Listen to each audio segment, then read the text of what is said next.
Everyone, welcome to Broadband Deployment News. Altafiber, formerly Cincinnati Bell, is looking at adding 400,000 fiber passings outside of their Cincinnati footprint, and that would be in addition to a couple of additional states, which would be Ohio and Kentucky. And they operate in Hawaii as well. Be right back with more.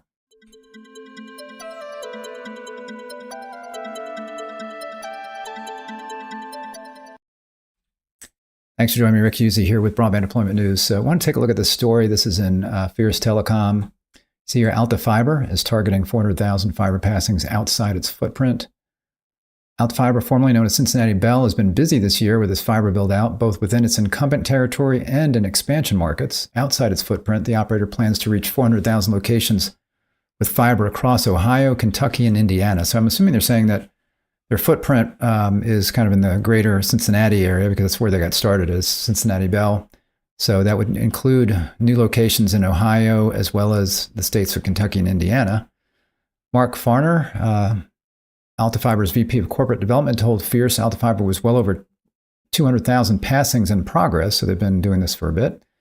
Though not all of those have been completed, the company is also constructing fiber to every single family unit within its home market of Greater Cincinnati and expects to complete that work by the end of 2023. So for those in Cincinnati, that area, it looks like they're going to be 100% fiber.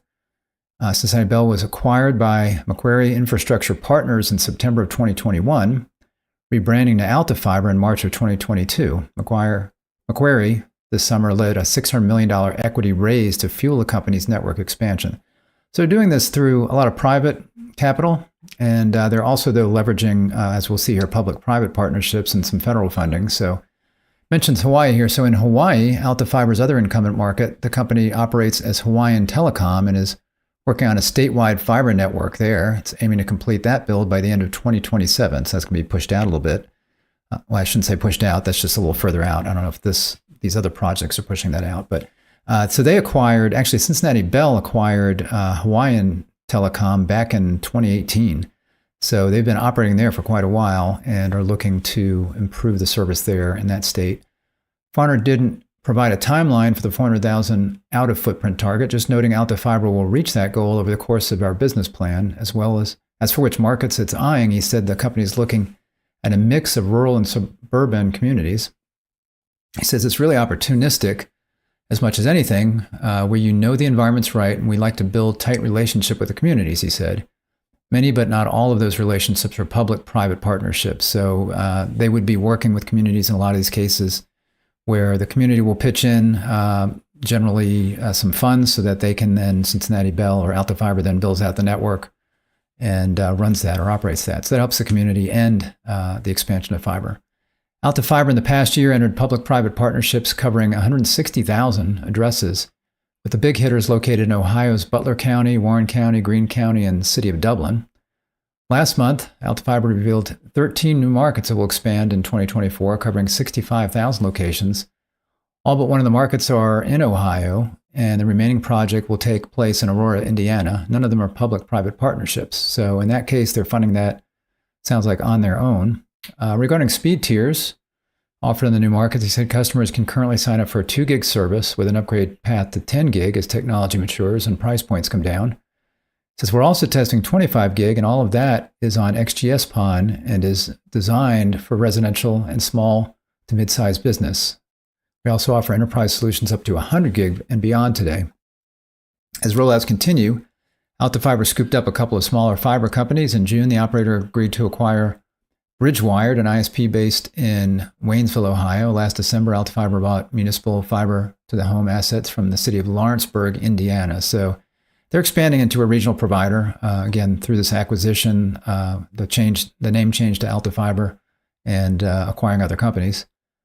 Farner described both transactions as tuck-in acquisitions. In the case of Bridgewire, the assets were relatively small and kind of helped to further our builds around its expansion markets. So it was providing some resources for them, but sounds like they just basically ease their expansion into those markets as opposed to just using that completely there. Altafiber's builds are primarily privately funded, though some of the public-private partnership communities leverage American Rescue Plan Act or ARPA funding. Farner said the company does plan to have a look at the BEAD program, but still waiting for all BEAD guidelines to come out. So I'm not sure what guidelines, in addition, they're waiting for. I know you will see here in a moment that they were talking about the fact that they had an issue with the letter of credit, and that's been resolved now. So we're going to opportunistically just kind of pursue those and evaluate those, mostly in adjacent territories, I said, but there's still an awful lot that has to be sorted through with that. Altafiber was among a group of regional ISPs that called the BEAD letter of credit rule, which requires applicants to prove they have 25% of their grant amount in a cash bank account, overly burdensome. The NTIA has since released a waiver providing several alternatives to the LOC.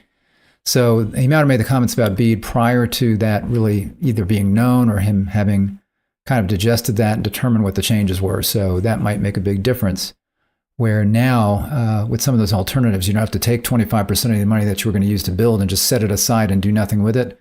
There's now a performance bond available, and there's opportunities for the states to reduce the amount down to 10%, and to also provide the ability to get some of those funds back as you hit performance milestones. So I talked about that a couple of days ago. If you wanted to check out our YouTube channel, I'll go ahead and link to that.